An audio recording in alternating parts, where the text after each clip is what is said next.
Welcome to The Detail. I am your host, Cathy Antunes, and you are listening to The Detail on WSLR 96.5 LPFM in Sarasota, Florida, and WBPV 100.1 LPFM in Bradenton, Florida. Well, a lot's been going on in our school board race.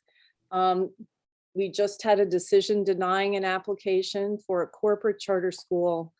And this is going to be an important issue in our upcoming election, August 23rd, when we elect a new school board. So with me today, I'm very excited to introduce to you all Reverend Charles Foster Johnson. Reverend Johnson is the founder and executive director of Pastors for Texas Children. He is a pastor and a public education advocate, founder and co-pastor of Bread of Faith Community in Fort Worth, Texas, where he lives. And throughout his 40-year ministry, he's served churches in Mississippi, Kentucky, Tennessee, and Texas. He's served on the faculty of McAfee School of Theology, Mercer University, as visiting professor of preaching. There's quite a long resume here. You've been inducted, Reverend Johnson, into Morehouse College's Martin Luther King Jr. Board of Preachers. Advocacy for children has been a cornerstone of your work. He served on the board of trustees of New Horizons Treatment Center for Children and the Child Friendly Faith Project. And in 2013, Reverend Johnson founded Pastors for Texas Children, a statewide ecumenical organization mobilizing the faith community for public education support and advocacy. Pastors for Texas Children now has over 2,000 faith partners throughout Texas and sister networks in 4 states. So I'm not going to read it all. You live in Desdemona, Texas, and Fort Worth. Reverend Johnson, thank you so much for joining me today. I really appreciate it. Cathy, it's a pleasure. It's a pleasure being with you. We have a ranch in Desdemona. We live in Fort Worth, and we're now in 8 states. So I guess I need to update that biographical sketch. You're so kind to read all that. Yeah. You know, we look back over the course of our lives, all of us, at in middle adulthood to late adulthood, and we see that we've accomplished some things, and God has used us. So I'm glad to hear that. Yes, yeah, you've been busy. I became aware of your work. I attended a conference in Philadelphia, the Network for Public Education. And actually, I didn't attend your session, but a colleague of mine did, a friend of mine, and she just raved about it. So I'd love to get to all of that, your advocacy for public education. But first, you're not far. You're a pastor in Texas. You don't live all that far from Uvalde. And of course, the events there have been just horrendous. Yeah, on the hearts of the nation and the world. And I just wanted to express condolences and give you the opportunity to share what that's been like for a pastor in Texas and just your community and state. Thank you for that. It's horrendous. We're all still in shock. And as is the whole nation, those little kiddos just murdered, slaughtered, really, by a deranged young man who had no business owning such a high-powered weapon of destruction, certainly not legally. There is no legitimacy to that kind of weapon. It's a military-style weapon. It would be daunting even for a trained soldier, wouldn't it? So for an 18-year-old boy to be able to go walk into a shop and with no questions asked, purchase such an implement of mass destruction is an outrage. I think it's, on the positive side of the ledger, awakened a lot of people, even Texans. We're conservative people. We're an independent people. We tend to, firearms are very important to us, part of our culture, part of our mythology, hunting and so forth. And yet what we're seeing now with this addiction to guns is something in a whole new perverse category, isn't it, Kathy? So Yeah. I think, again, that there is an awakening. We're at an inflection point. It does seem, as our fellow citizens are saying, that this time is different. And we'll see if the policymakers and the elected officials submit to the will of the people. Yeah, yeah, because the will of the people, there's no doubt, there's such support. Um, so Reverend Johnson, you began Pastors for Texas Children in 2013. And I love the mission statement of your organization. I actually think when you read it, you talk about here how public education is a human right, a constitutional guarantee, an essential part of God's plan for human flourishing. Mm-hmm. So would you share, how did you come to your advocacy for public education? What was Sure. Sure. Thank you for the question. You know, Kathy, I was not aware I had served churches for 30 years when I got a call from the Christian Life Commission of the Baptist General Convention of Texas. Really quite a conservative denominational tradition. I'm a Baptist. I don't particularly self-identify as a liberal. I like the word liberal. I like the word conservative. I guess I'm sort of a synthesis of the two.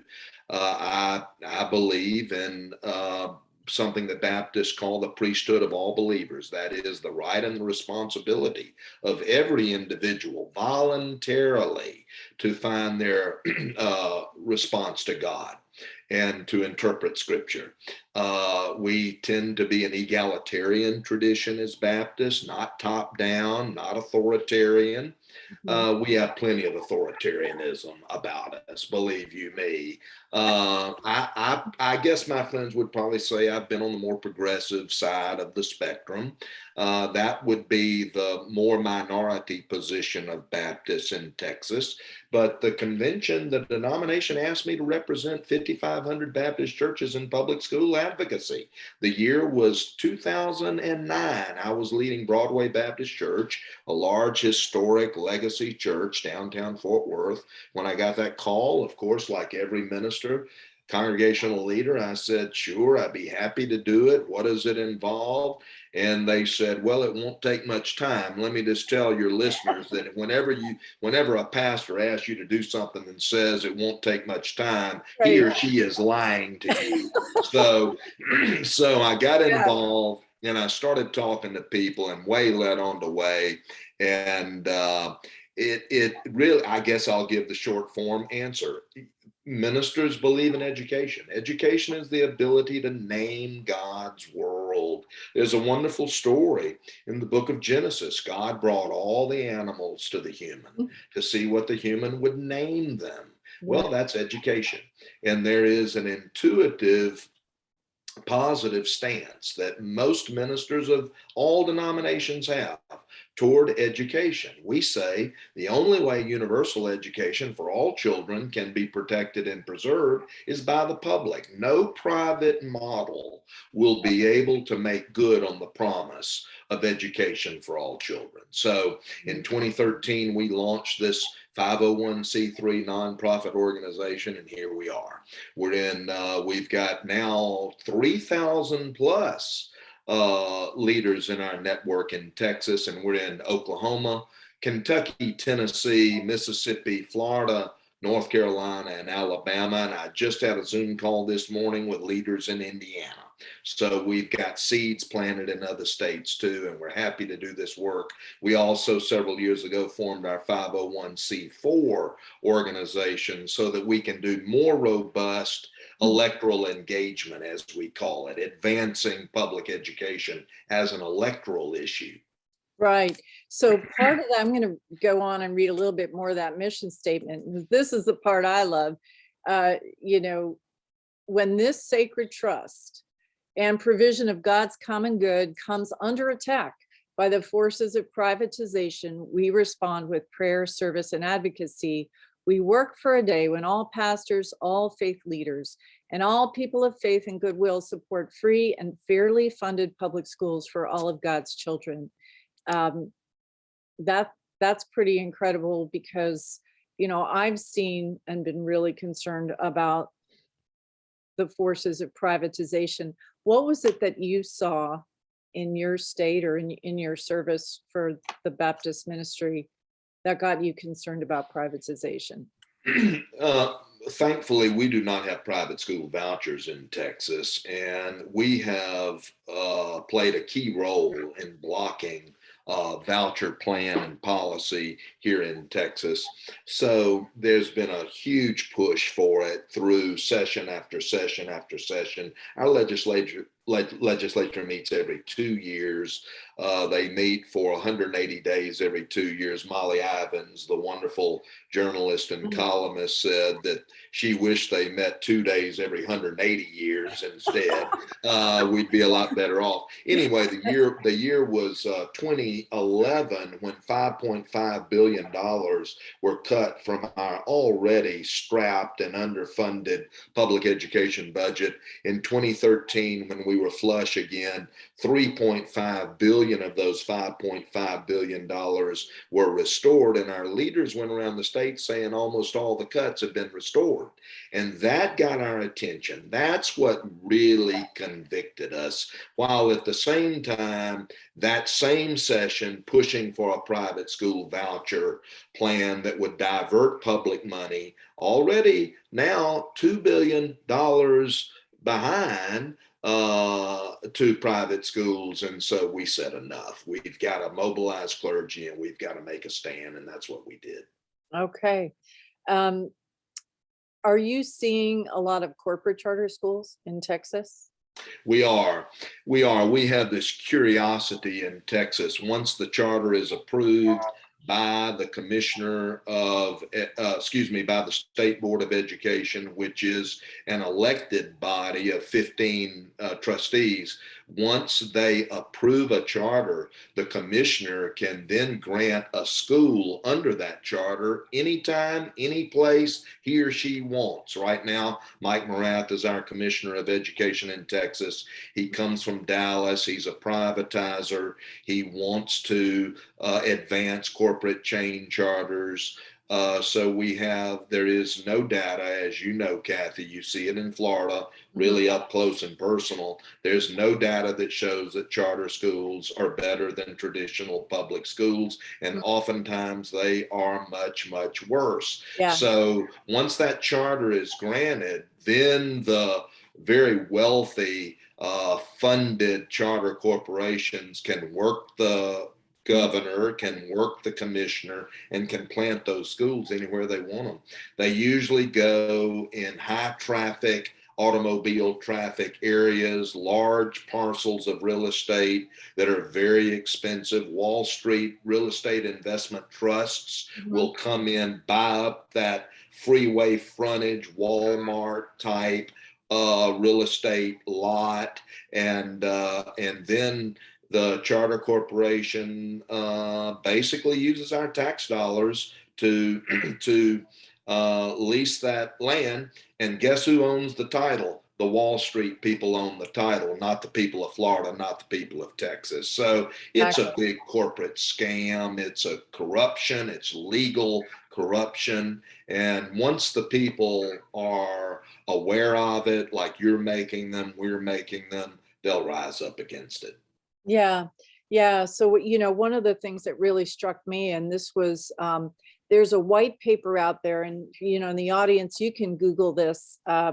It was from the Indiana Law Journal, and it's called "Are Charter Schools the Second Coming of Enron?"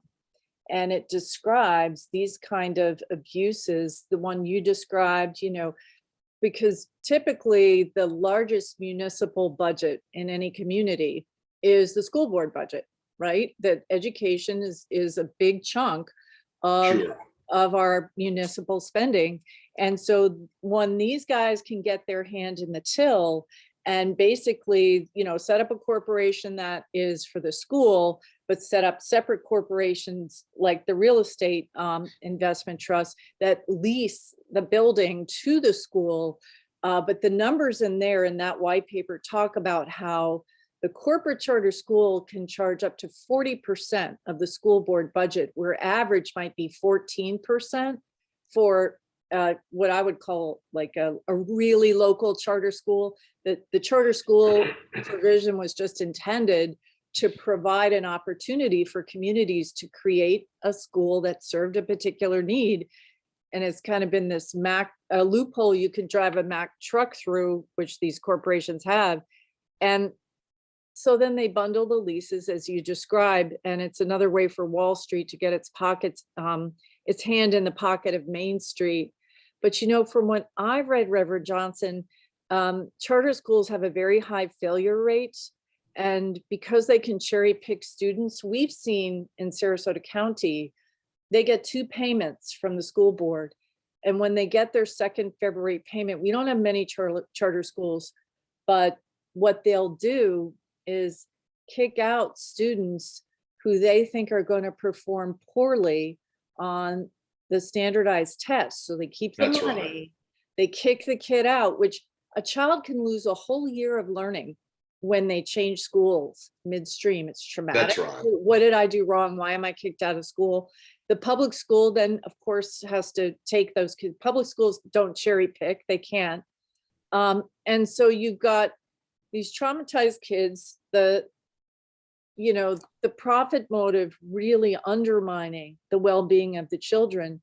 And if you can cherry pick your students and engineer, rig your result, and even with that, they don't perform better. It's a very, as you call it, a scam, but And then to just highlight the corruption even more, when the charter school in the poor neighborhood with those poor children fail, and invariably it will, and we see we've had a charter school come into Fort Worth approved on an 8-7 vote, extremely close vote, barely eked by. It's going in a neighborhood where there are 5 other charter schools within only several miles, all of which are rated D or F, basically because it's very difficult to teach a poor child that requires all kinds of resources and wraparound care, food security, proper housing, health care, etc.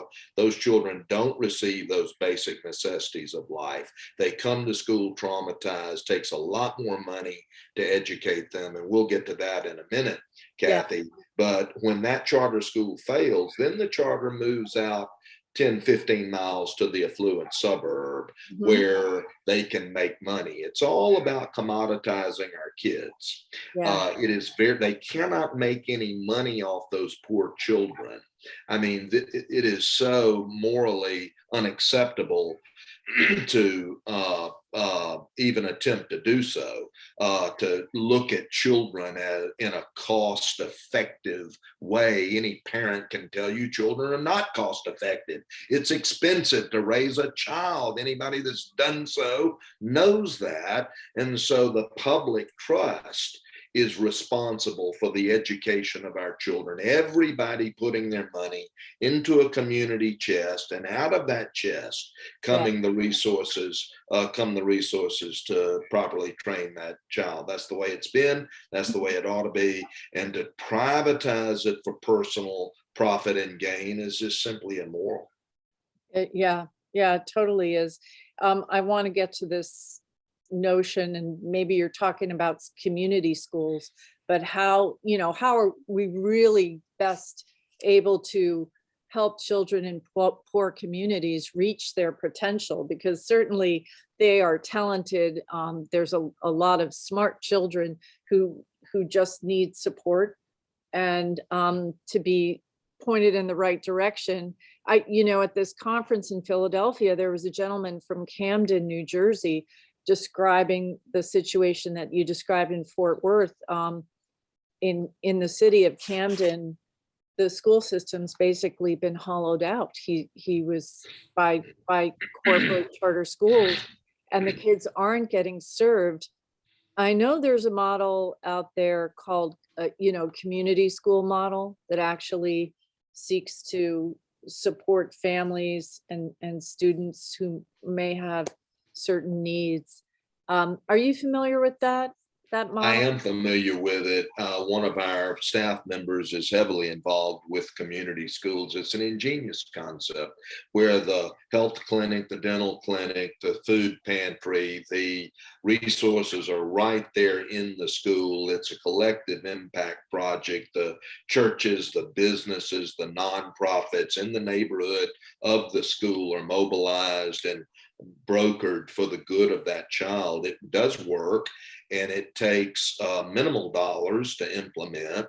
Legislatures, this should be the alternative to charter schools. Legislatures should fund community schools for pennies on the dollar. You can take a community school, the record of academic performance and academic success is much, much better than charter schools. We have a debate right now, Cathy. Can poor children inherit the American dream? We know they can. It's part of our story in America.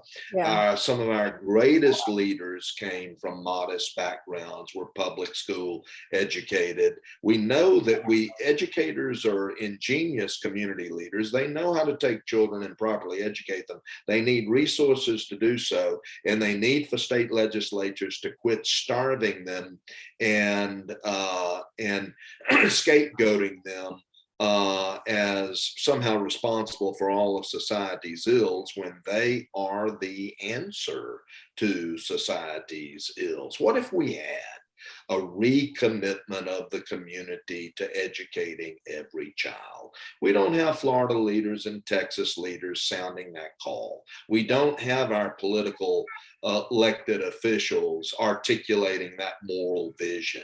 We have this selfish, self-centered, I want public money to advance my personal interest. Well, sorry, you don't get that.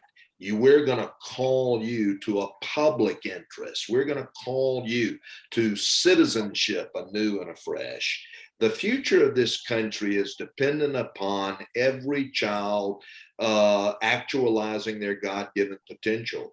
We know that we can educate poor children. We know it, but a little bit of money up front will prevent an exorbitant expenditure in all kinds of ways throughout that child's life cycle if we can get that child properly educated in K-12. If the child is reading on grade level by third grade, that child's going to be successful.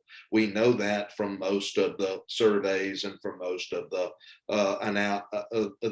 social analyses that we've made through the years. But we just don't have, right now we're in a strange hyper-individualistic season in the life of our country. We have our political leaders who are appealing to the worst basis instincts of our human nature rather than, as Lincoln said, the better angels of our nature. Yeah, yeah.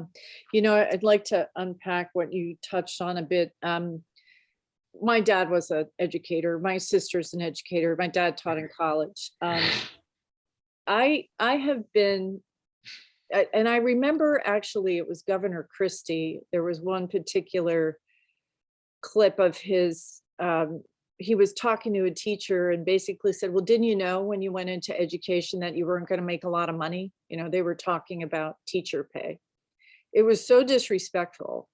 And there's a way that it's become acceptable to disrespect teachers, and we do this at our peril, right? They really are the people who are going to steward the next generation. I mean, I don't know that you can really say where this came from, but as you came up through life in this country, what has your observation been? I mean, where do you think this nastiness came No, from? I'm glad you touched on it. The deprofessionalization of teaching Yeah. is part of this master plan to call public education failed so that we can turn it over to corporate interests, private interests, for a money making profits, make the school into a profit center. When we were coming along, Cathy, our public school teachers were the heroes. They were the moral vanguards of the neighborhood. They were the heroes. We saw them at church. We saw them in the grocery store. Our parents said, "There is your teacher." We said to our mom, "There is my teacher." And we showed that person respect and deference and honor. We can return to that day. And the good news is that we can return to that day quickly if legislatures allocate the money to properly pay teachers. Governor Charlie Crist is correct. Teachers don't go into the profession to make money, but they deserve a decent wage. They Well, deserve I a just living want to, wage. yeah, it wasn't Charlie Crist. This was New Jersey Governor New Christie. Jersey Governor Christie. Thank you. No, Charlie Crist would, I don't think he would ever say something like that. But yeah, it was just sort of like open season. It became Thank you for the acceptable. correction. Yeah, Yeah. there is a memo in the Republican Party, or at least certain quarters in the Republican Party. We don't want to generalize too much, and I Right, certainly don't want to get over my pay grade. I'm a right. faith leader, a pastor. I'm a congregational shepherd. I'm not a politico or a political person, but I do decry this conclusion on the part of the Republican Party that public education has failed. Nothing could be further from the truth. Mhm. And they're talking a lot about parent choice right now. Okay, I'm fine talking about parent choice. 90% of our kids are in public schools. That's what parents have chosen. Mhm. Traditional public schools. So let's get off voucher schools. Let's get off charter schools, and let's unify. What will make America great again? The well-funded, well-resourced, reprofessionalized public school, where Yeah, teachers who are responding to a moral claim and call on their lives come in with their creativity, their ingenuity. They take our children, they love them with unconditional acceptance, and they know, because they're trained, they know that there's nothing more powerful than watching the light come on inside that child's mind. yeah, And that's worth $1 million. They're not going to it get is $1 million greenbacks, but priceless. it's priceless. It's They're going to have priceless. something better. I tell my sister, because she teaches special need kids, and when at the end of the day, you don't have to wonder whether what you did mattered. Her That's work, it. her work That's it. matters. Yeah. So let me ask you this. And are you familiar with Hillsdale College and the newsletter? I am. Yeah, so I am too, and I was reading the newsletter. This past newsletter, Christopher Rufo. the title is "Laying Siege to the Institutions," and Yes. in that article, he declares, as you were talking about, Christopher Rufo. He's 36 years old, lives in Washington State. Yes, in all his abundant wisdom at 36, right? Yeah, right, exactly. And he says he's declaring that public education has failed. He says at the Stop Woke press conference. So he has the ear of Governor DeSantis, and he said that he had spent a year meticulously documenting American institutions, which I don't know what that means actually. But he calls in that speech, it's excerpts from a speech, for a siege strategy against public education, a siege strategy. And they're going to call it universal school choice. And it's basically defunding public education through vouchers and charter schools. And I find this because Hillsdale, there's this religious component, right? And yet this is the whole newsletter is attacking public education and actually making this siege. It's time to lay siege.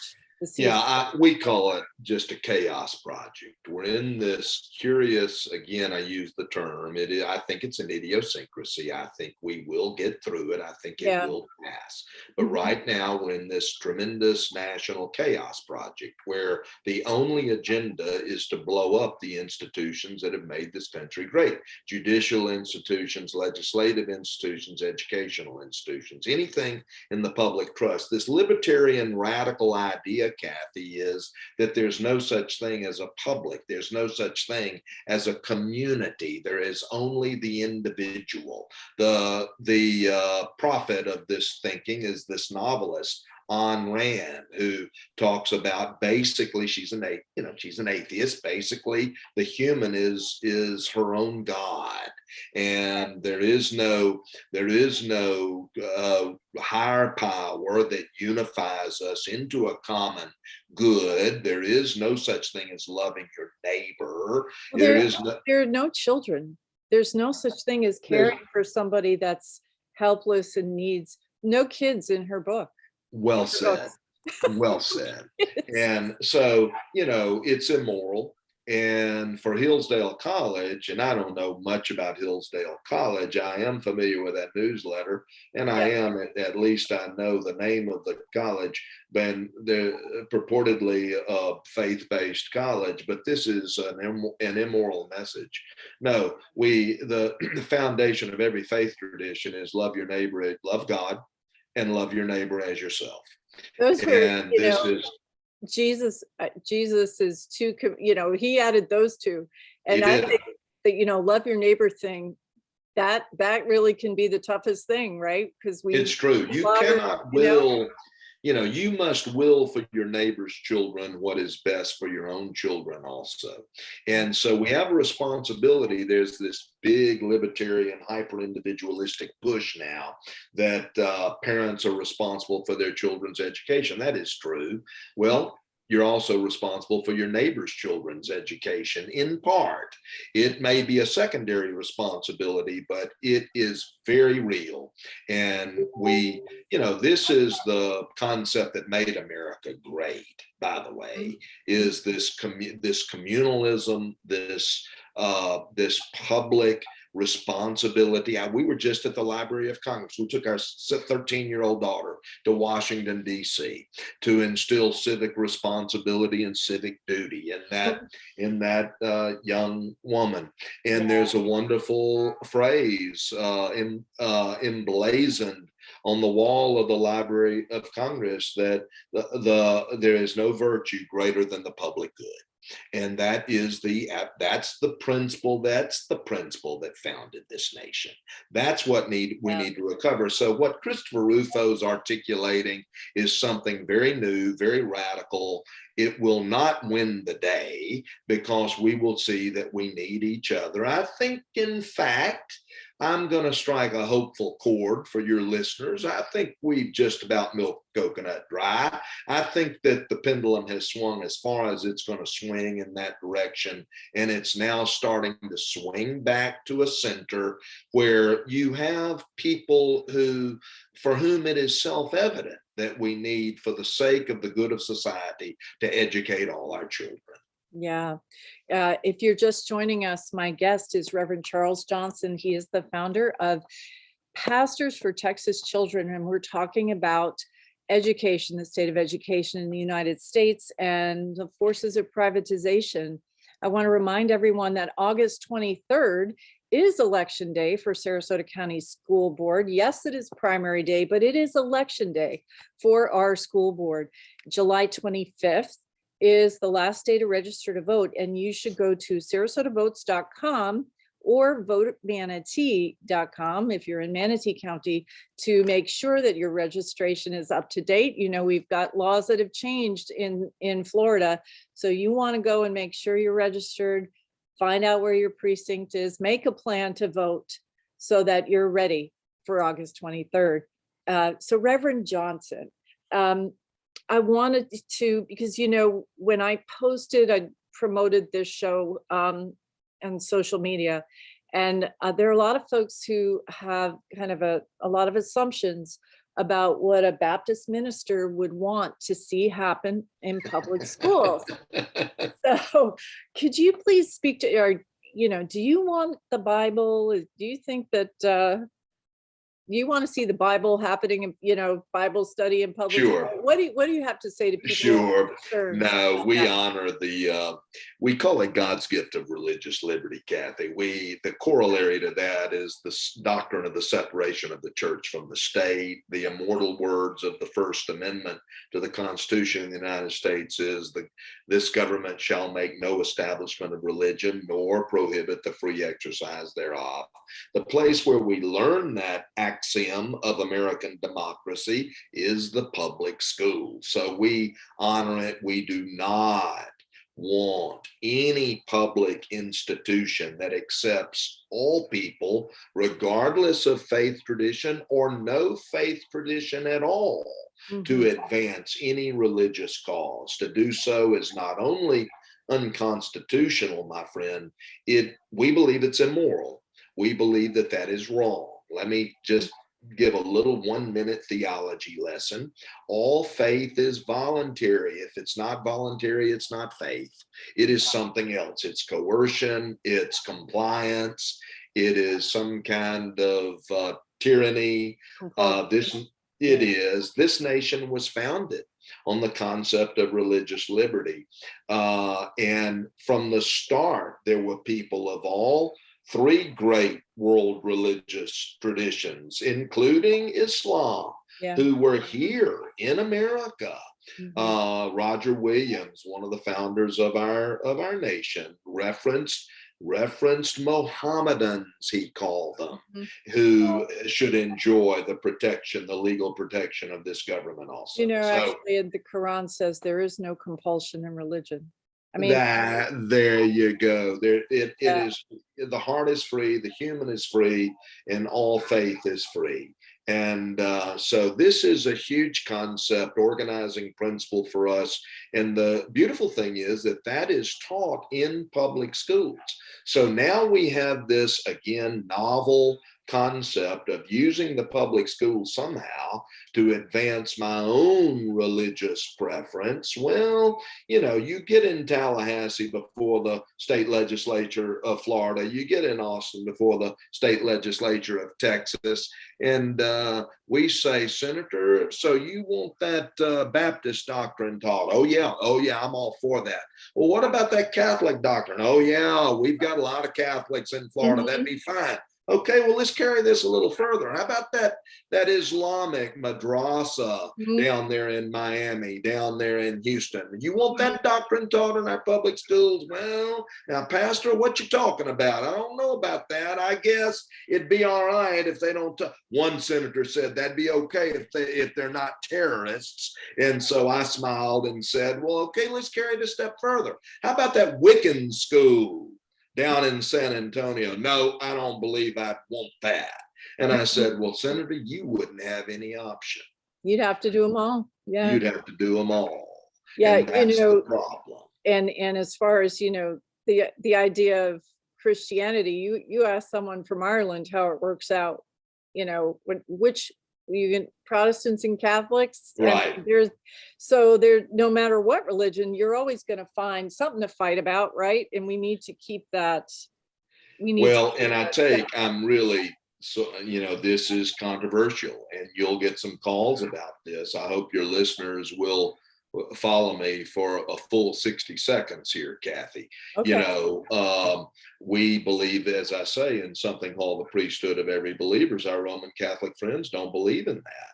In the same way that I don't believe in the infallibility of the Pope or the veneration of Mary. I'm a Baptist. I don't want public dollars advancing those Catholic voucher schools. I don't want my tax dollars promoting that doctrine any more than Catholic folks want their tax dollars to promote my Baptist doctrine. So this is why we keep the church and the state separate. Now, that doesn't mean that children individually, teachers individually cannot properly express their faith in voluntary contexts. The courts have ruled this. You can use public schools before class time, after class time, before school, after school, for voluntary assemblies of Jewish kids, Christian kids, Muslim kids.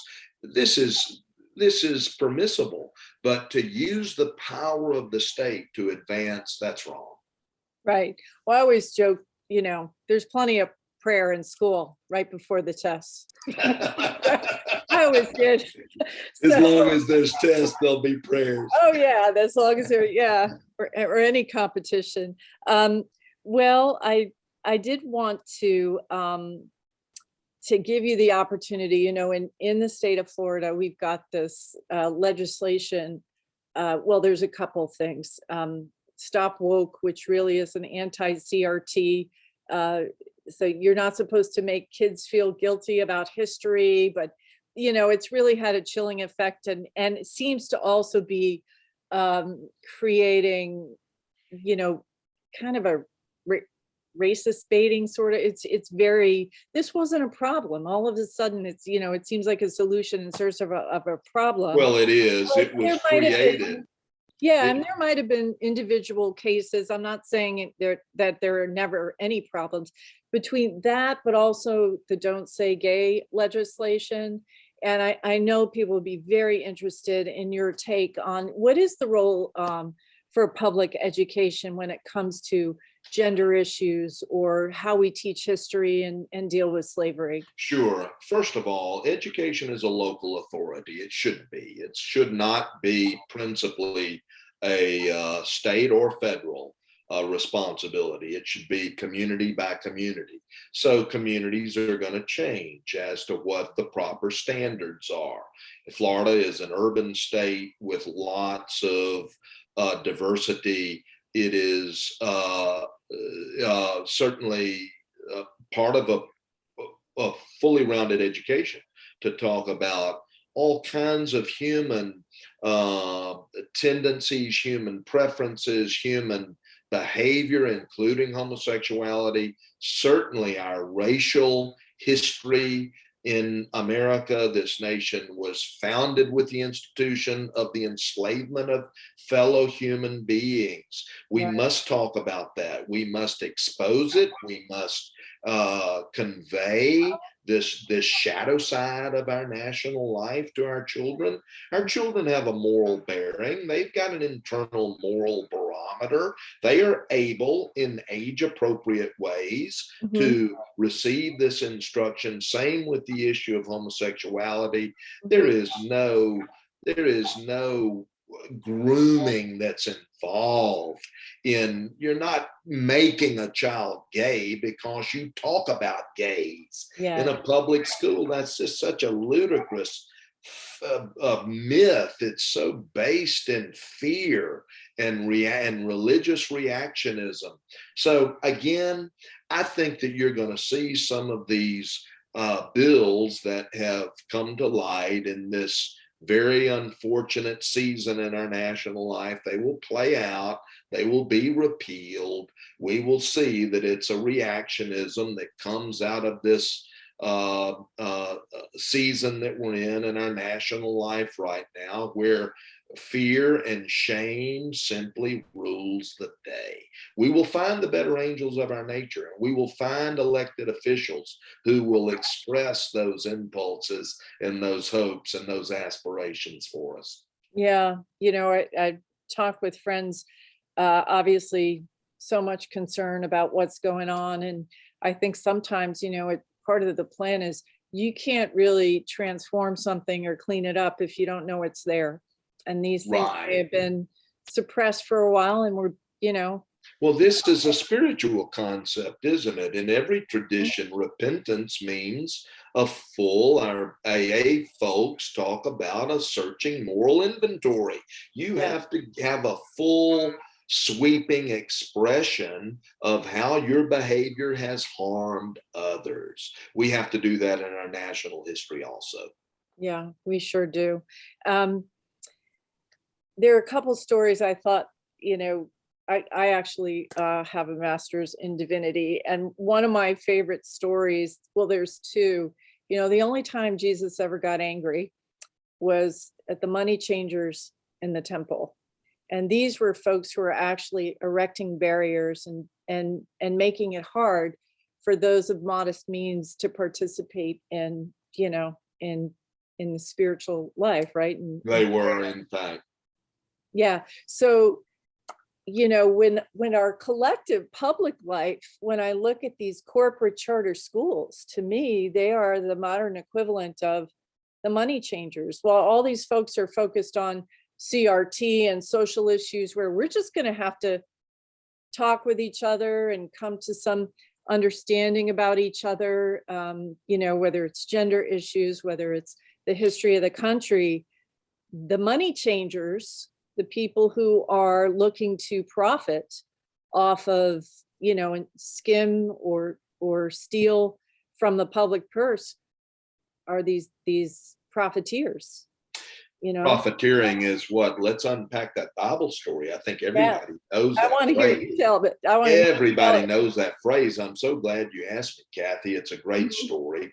And whether you're a person of faith or not, you know the phrase money changers in the temple. It's part of our lexicon. It's part of our parlance, isn't it? Well, Yeah. some scholars think what was happening, the poor peasant people were bringing their livestock. It was part of the tradition that you'd sell the livestock and you get money to pay the annual temple tax. Well, it was corrupt at least in two ways, two possible ways. One way was that the religious leaders, the temple was the public institution of the day. By the way, the synagogue, which was in every community, was the place where boys, girls were not taught to read, but boys were taught to read, and they were taught to read in the synagogue. It was the public school, if you will. Really? And then the temple in Jerusalem, where every Jewish person was required to go visit during Passover, the temple tax had to be paid. So one possible interpretation of Jesus' anger was that they were levying taxes that were not proper. They weren't fair. They were higher than what the people should be paying. Just to get this out, another way is that the money changers, who were agents of the temple life, were not giving the peasants a proper wage, a proper payment for what that animal was worth. And so Jesus saw this defrauding right in the face of the temple, right in the shadow of the temple, and he just kind of twisted off. He took up a cord and he ran those corrupt people out of the temple. Yeah, and of course, the teachings of Jesus are full of peace and love, but he had a limit, and it wasn't actually about. You didn't see him doing this with sexual issues. You didn't see him doing it with other. I'm not. There's teachings around that, but it was the money changers, man, where he lost his temper, and it's in actually every story. And when I look at what's going on in our government today, one of the key issues is we have a bought government. We have money changers everywhere you look. At that Philadelphia conference, I talked about AstroTurf parent groups that seem to spring up out of nowhere, and nobody knows who's funding them, but yet they have merchandise, they have a fully formed network. Listen, I was in pharmaceutical sales. I know what a product launch looks like. Yes. This is not a grassroots organization. This is a marketing, marketing scheme. And so, we have to be aware of what's at stake in our public life. Are you hopeful with what you're seeing? Well, actually, I want to go back to your corporate charter schools in Texas are actually approved at the state level. Is that right? They are approved at the state level. Yeah. That's correct. We favor, by the way, there are some good charter schools. What we favor is bring the charter school under the authority of the local superintendent who serves at the behest of the elected school board. That will solve 90% of the excess waste and corruption in charter schools. In other words, the superintendent should have the authority if, when, and where the charter school is placed. And if the traditional public school is meeting the needs of the children, there should be no right of any outside, particularly out of state, charter corporation to come into that neighborhood and set up a charter school that cherry picks those most secure, most stable kids and cherry kicks the kids with disciplinary problems who come from lower socioeconomic backgrounds, whose parents are not engaged and so forth. So yeah, it just stands to reason. You know, it's interesting because what we're looking at now in Florida, and our local school board last night rejected a charter school application. Wow. Wow. Well, we've been very successful. We have local charter schools that are not corporate, that have really sprung up in the community, and they're terrific. But we've been pretty successful at keeping the corporate model out. However, what Governor DeSantis has done is he's set up the new education commissioner in the state of Florida is affiliated with a corporate entity, charter school entity, academia, and they are setting up a state panel and giving charters the option of applying to the state instead of the local school board. It's pretty jaw-dropping. And, you know, Reverend Johnson, in a way, I look at it as a form of taxation without representation. We've never had, why would the state level of government be able to dictate what our local school dollars, how they should be spent? So that's a very concerning development in Florida. I don't. Cathy, I just thought of something that I want to ask you and maybe all of my friends who are public education advocates in Florida. You know, it just occurs to me that I don't think I've ever thought about it in quite this same way, that parents who are raising school-age children don't have time to get involved in advocacy. No. And so when those children age out and go on to college and go on to a career, well, they don't have quite the immediate interest, do they, to advance public education, sound public education policy. So it's kind of a catch-22. Somehow we've got to mobilize those parents. The AstroTurf organizations, those parents are not a part of Moms for Liberty or whatever it's called. Well, you know, actually, a lot of them don't send their kids to public school. Exactly. Those are funded by the Cato Institute, the Heritage Foundation, these political think tanks out of Washington, all these CRT bills and racism bills and don't say gay bills. Look, it wasn't a House member from Melbourne, Florida that came up with that, right? Actually, it was Christopher Rufo developed the CRT strategy. He sure did.